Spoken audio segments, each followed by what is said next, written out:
கொடைக்கானல் வார விடுமுறை என்பதால் அநேக சுற்றுலா பயணிகள் வருவது வழக்கம். இந்த நிலையில் கொடைக்கானலுக்கு சுற்றுலாவிற்கு வந்த வாலிபர் மாரடைப்பால் உயிரிழந்தார்.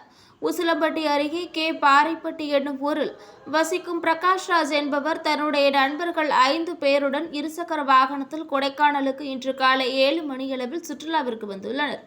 இந்நிலையில் கொடைக்கானலுக்கு உட்பட்ட கொடைக்கானலிலிருந்து 20 கிலோமீட்டர் தொலைவில் உள்ள கூக்கால் கிராமத்தில் உள்ள வயல்வியூ என்ற பகுதிக்கு சுற்றுலாவிற்கு சென்றுள்ளனர்.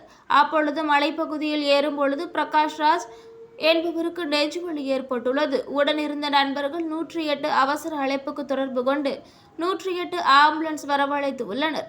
அப்பொழுது மருத்துவர்கள் பரிசோதனை செய்த பிறகு பிரகாஷ்ராஜ் ஏற்கனவே இறந்துவிட்டார் என்று கூறியுள்ளனர்.